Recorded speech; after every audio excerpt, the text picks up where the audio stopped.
Bundys Garage, Bundy here. Hey, today we're working on a 2007 Toyota Sequoia with a 4.7 liter V8. What's going on with this thing is, I don't know if it's necessarily overheating. Customer thought he saw the temperature gauge move up and down a little bit, but just went in here, did some initial inspections. Don't see a very obvious coolant leak. There's the lower radiator hose. There's the upper radiator hose.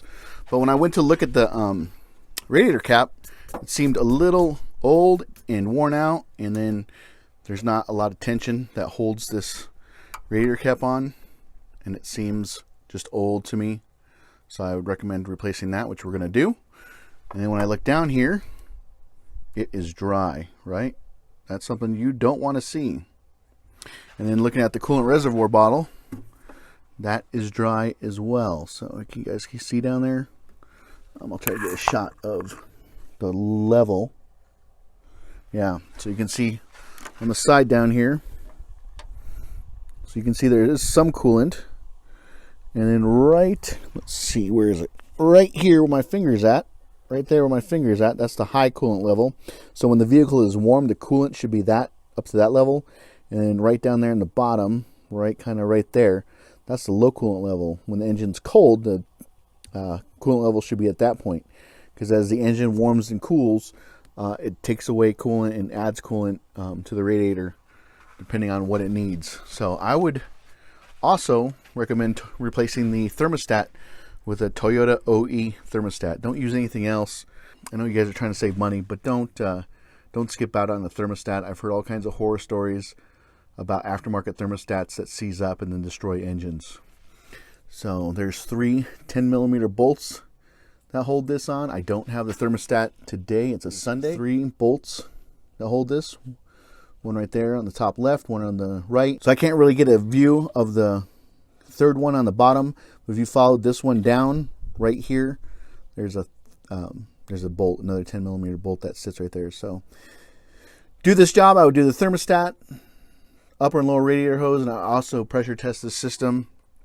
I'll put some links in the description below that show you how to pressure test a cooling system.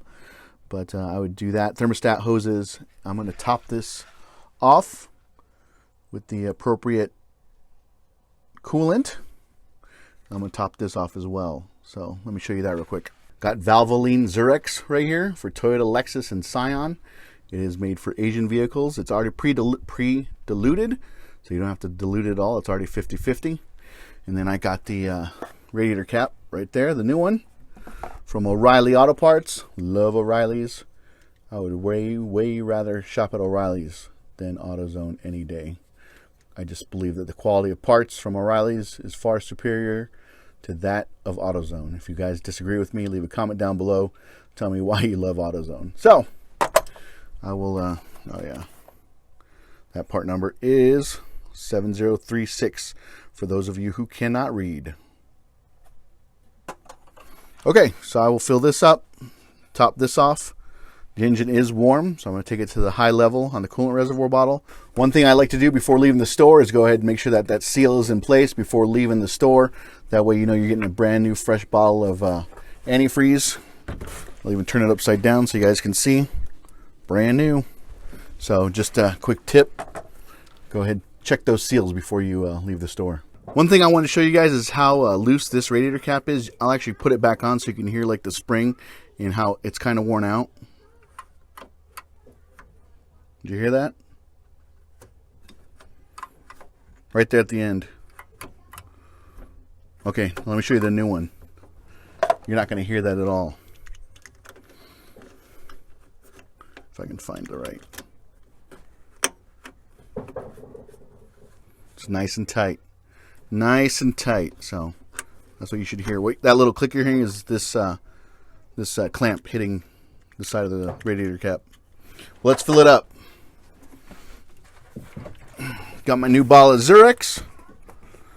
Use 2 hands. Hopefully this will be enough. Hopefully this radiator is not that low. Just be careful.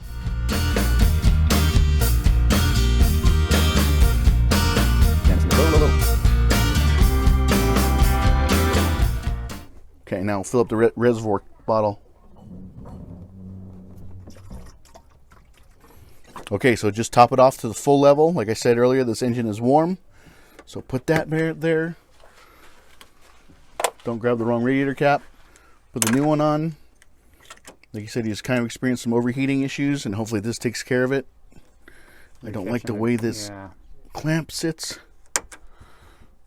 And there you go. So if you guys are experiencing overheating, best bet is to check this. Very easy, quick fix. And if this doesn't solve it, I would check the thermostat. And then after that, I would do a pressure system or a pressure test on the cooling system. All right, there you go, guys. Take it easy. So next morning, the engine has cooled down. Just came out here, checked the coolant level. You can see it actually went down a little bit. Let's see where the mark is at. The mark we filled it up to yesterday is right there where my finger's at, and it dropped down. Check the level inside the radiator. It was dead on.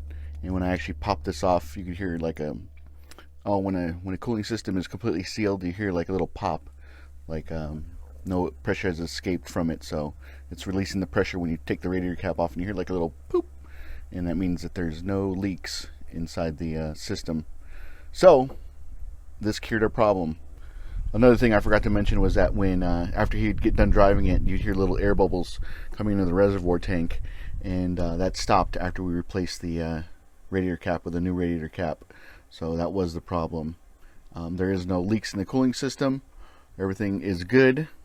That $10 fix for the radiator cap is what cured the problem. So we'll top this off. I'm actually going to take this to the high level. I know I said there's a low and a high, or hot and a cold, but I want to top this off for him before he has to drive. He's got to drive about 3 hours. So I want to top that off for him, and then he'll double check it when he gets there. So it worked. Replacing the radiator cap worked, so it is good to go. So hope this helped you out, guys. If you can, subscribe to Bundys Garage, and I will talk to you later.